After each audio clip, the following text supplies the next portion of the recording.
सदा शिवम भजाम्यहं श्री शिवाय नमस्तुभ्यं। बंधुजनों, भक्तजनों, आप सभी का ब्राह्मण देव कन्या चैनल पर बहुत बहुत स्वागत है।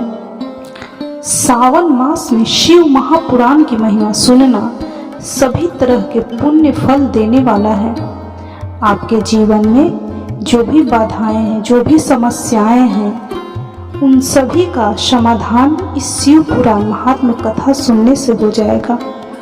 बंधुजनों, भक्तजनों, यदि आप इस कथा महात्म्य को ध्यान पूर्वक एकाग्रचित होकर सुनते हैं या शेयर करके किसी और को भी सुनाते हैं, आपके जीवन में सुख, शांति और समृद्धि होगा। भगवान महाकाल, महाकालेश्वर शिव जी, महादेव आपकी सभी दुखों का, सभी समस्याओं का अंत करेंगे। तो भक्तजनों, बंधुजनों, चलिए शिव महापुराण की कथा शुरू करते हैं। आज हम शिव महापुराण के श्री रुद्र संहिता तृतीय खंड का 17वें अध्याय का श्रवण करेंगे। तो बोलिए ओम नमः शिवाय, ओम नमः शिवाय, ओम नमः शिवाय। इस 17वें अध्याय में हम कामदेव का शिव को मोहने के लिए प्रस्थान करने की कथा सुनेंगे। ब्रह्मा जी बोले, नारद स्वर्ग में सब देवता मिलकर सलाह करने लगे कि किस प्रकार से भगवान रुद्र काम से सम्मोहित हो सकते हैं। शिव जी किस प्रकार पार्वती जी का पानी ग्रहण करेंगे। यह सब सोचकर देवराज इंद्र ने कामदेव को याद किया। कामदेव तुरंत ही वहां पहुंच गए। तब इंद्र ने कामदेव से कहा, हे मित्र, मुझ पर बहुत बड़ा दुख आ गया है। उस दुख का निवारण सिर्फ तुम ही कर सकते हो। हे कामदेव, जिस प्रकार वीर की परीक्षा रणभूमि में, स्त्रियों के कुल की परीक्षा पति के असमर्थ हो जाने पर होती है, उसी प्रकार सच्चे मित्र की परीक्षा विपत्ति काल में ही होती है। इस समय मैं भी बहुत बड़ी मुसीबत में फंसा हुआ हूँ और इस विपत्ति से आप ही मुझे बचा सकते हैं। यह कार्य देवहित के लिए है, इसमें कोई संशय नहीं है। देवराज इंद्र की बातें सुनकर कामदेव मुस्कुराए और बोले कि हे देवराज इंद्र, इस संसार में कौन मित्र है और कौन शत्रु, यह तो वाकई देखने की वस्तु है।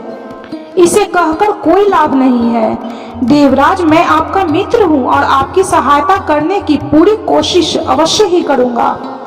इंद्रदेव, जिसने आपके पद और राज्य को छीनकर आपको परेशान किया है, मैं उसे दंड देने के लिए आपकी हर संभव मदद अवश्य करूंगा। अतः जो कार्य मेरे योग्य है मुझे अवश्य बताइए।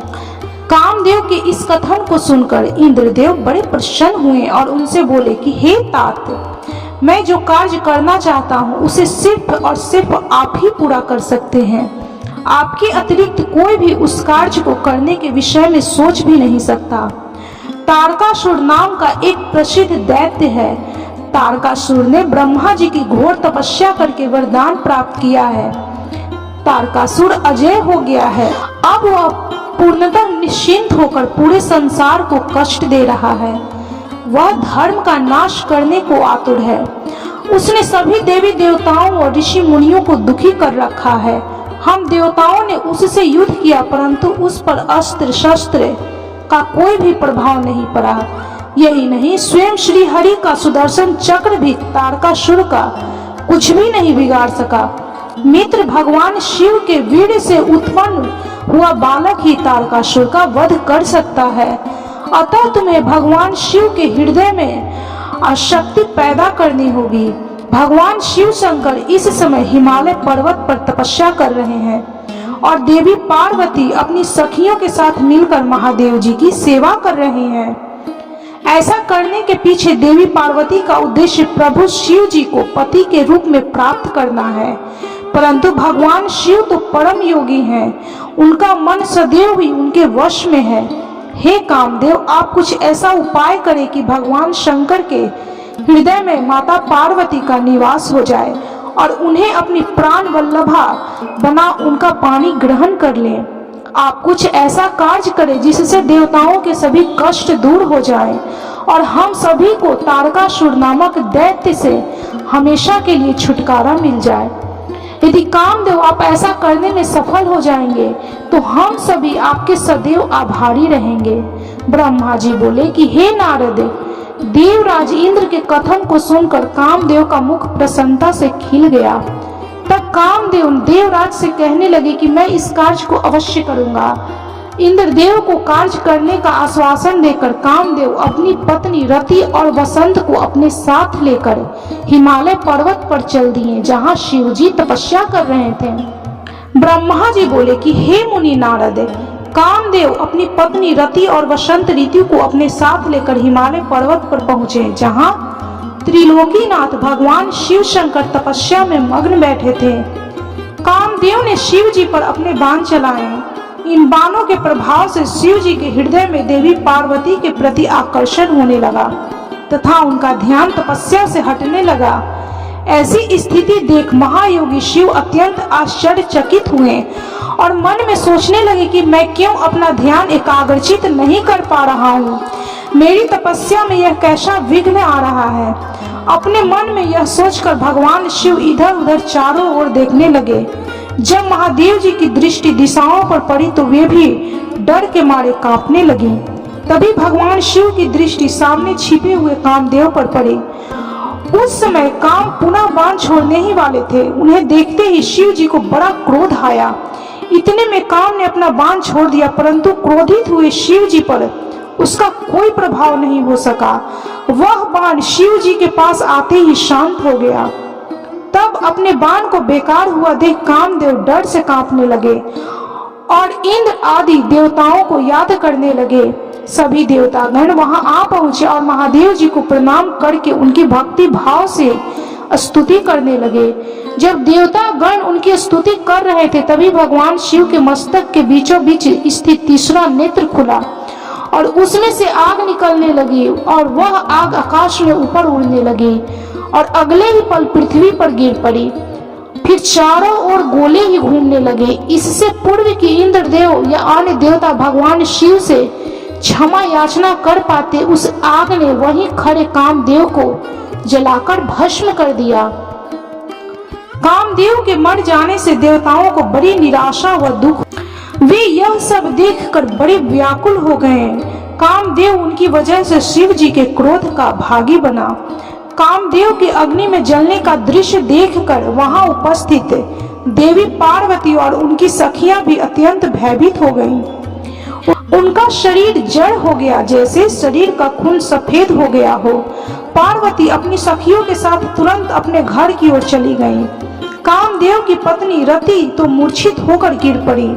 मूर्छा टूटने पर वह जोर जोर से विलाप करने लगी कि अब मैं क्या करूं, कहां जाऊं। देवताओं ने मेरे साथ बहुत बुरा किया, जो मेरे पति को यहाँ भेजकर शिव जी के क्रोध की अग्नि में भस्म करा दिया।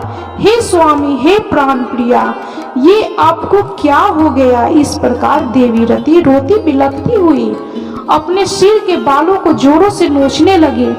उनके करुण क्रंदन को सुनकर समस्त चराचर जीव भी अत्यंत दुखी हो गए। तत्पश्चात इंद्र आदि देवता वहां रति को धैर्य देते हुए उन्हें समझाने लगे। देवता बोले, हे देवी, आप अपने पति कामदेव के शरीर के भस्म होने का थोड़ा सा अंश अपने पास अवश्य रख लो और अनावश्यक भय से मुक्त हो जाओ। त्रिलोकीनाथ करुणा निधान शिव जी अवश्य ही कामदेव को पुनः जीवित कर देंगे। तब तुम्हें पुनः कामदेव की प्राप्ति हो जाएगी। वैसे भी संसार में सब कुछ पूर्व निश्चित कर्मों के अनुसार ही होता है, अतः आप दुख को त्याग दें। भगवान शिव अवश्य ही कृपा करेंगे। इस प्रकार देवी रति को अनेक आश्वासन देकर सभी देवता शिव जी के पास गए और उन्हें प्रणाम करते हुए कहने लगे कि हे भक्तवत्सल, हे त्रिलोकीनाथ, हे महादेव, भगवान आप कामदेव के ऊपर किए अपने क्रोध पर पुनः विचार अवश्य करिए। कामदेव यह कार्य अपने लिए नहीं कर रहे थे, इनमें उनका निजी स्वार्थ कतई नहीं था। हे भगवान, हम सभी तारकासुर के सताए हुए हैं। उसने हमारा राज्य छीनकर हमें स्वर्ग से निष्कासित कर दिया था। इसलिए तारकासुर का विनाश करने के लिए ही कामदेव ने यह कार्य किया था। आप कृपा करके अपने क्रोध को शांत करें और रोती बिलखती कामदेव की पत्नी रति को समझाने की कृपा करें, उसे संतावना दें, अन्यथा हम यही समझेंगे कि आप हम सभी देवताओं और मनुष्यों का संहार करना चाहते हैं। हे प्रभु, कृपा कर रति का शोक दूर करें। तब सदाशिव बोले कि हे देवगणों, हे ऋषियों, मेरे क्रोध के कारण मैंने कामदेव को अपने तीसरे नेत्र से भस्म कर दिया है। जो कुछ हो गया है उसको अब बदला नहीं जा सकता, परंतु कामदेव का पुनर्जीवन अवश्य होगा। जब भगवान श्री हरि विष्णु श्री कृष्ण का अवतार लेंगे और रुक्मिणी को अपनी पत्नी के रूप में स्वीकारेंगे, तब देवी रुक्मिणी के गर्भ से श्री कृष्ण के पुत्र के रूप में कामदेव जन्म लेंगे। उस समय कामदेव प्रद्युम्न नाम से जाने जाएंगे। प्रद्युम्न के जन्म के तुरंत बाद ही शंबर नाम का असुर उसका अपहरण कर लेगा और उसे समुद्र में फेंक देगा। रति, जब तक तुम्हें शंबर के नगर में ही निवास करना होगा, वहीं पर तुम्हें अपने पति कामदेव की प्रद्युम्न के रूप में प्राप्ति होगी। वहीं पर प्रद्युम्न के द्वारा शंबरासुर का वध होगा। भगवान शिव की बात सुनकर देवताओं ने प्रसन्नता पूर्वक उन्हें प्रणाम किया और बोले, हे देवाधिदेव महादेव, हे करुणा निधान, आप कामदेव को जीवन दान दें और कामदेव के पुनर्जन्म तक देवी रति के प्राणों की रक्षा करें। देवताओं की यह बात सुनकर करुणा निधान भगवान शिव ने कहा कि मैं कामदेव को अवश्य ही जीवित कर दूंगा। वह मेरा गण होकर आनंद पूर्वक जीवन व्यतीत करेगा। अब तुम सब निश्चिंत होकर अपने अपने धाम को जाओ। ऐसा कहकर महादेव जी भी वहां से अंतर ध्यान हो गए। उनके कहे वचनों से देवताओं की सभी शंकाएं दूर हो गई। तत्पश्चात देवताओं ने कामदेव की पत्नी रति को अनेकों आश्वासन दिए और फिर अपने धाम को चले गए। देवी रति भी शिव आज्ञा के अनुसार शंबर नगर को चली गई और वहां पहुंचकर अपने प्रीतम के प्रकट होने की प्रतीक्षा करने लगी। ब्रह्मा जी बोले कि हे नारद जी, जब भगवान शंकर ने अपना तीसरा नेत्र खोलकर उसकी अग्नि से कामदेव को भस्म कर दिया, तो इस त्रिलोक के सभी चराचर जीव डर के मारे कांपने लगे और भय मुक्ति और महादेव जी के क्रोध को शांत कराने के लिए मेरे पास बड़ी आशा के साथ आए। उन्होंने मुझे अपने कष्टों और दुखों से अवगत कराया। तब सब कुछ जानकर मैं भगवान शंकर के पास पहुंचा। वहां पहुंचकर मैंने देखा कि भगवान शंकर का क्रोध 7वें आसमान पर था। वे भयंकर क्रोध की अग्नि में जल रहे थे। मैंने उस धधकती अग्नि को शिव जी की कृपा से अपने हाथ में पकड़ लिया और समुद्र के पास जा पहुंचा। मुझे अपने पास आया देखकर समुद्र ने पुरुष रूप धारण किया और मेरे पास आ गए और बोले, हे विधाता, हे ब्रह्मा जी, मैं आपकी क्या सेवा करूं? यह सुनकर ब्रह्मा जी कहने लगे कि हे सागर, भगवान शिव शंकर ने अपने तीसरे नेत्र की अग्नि से कामदेव को भस्म कर दिया है। इस क्रोध अग्नि से पूरा संसार जलकर राख हो सकता है। इसी कारण मैं इस क्रोध अग्नि को रोककर आपके पास ले आया हूँ। हे सिंधुराज, मेरी आपसे यह विनम्र प्रार्थना है कि सृष्टि के प्रलय काल तक आप इसे अपने अंदर धारण कर लें। जब मैं आपसे इसे मुक्त करने के लिए कहूँ तभी आप इस शिव क्रोधा अग्नि का त्याग करना। आपको ही इसे भोजन और जल प्रतिदिन देना होगा तथा इसे अपने पास धरोहर के रूप में सुरक्षित रखना होगा।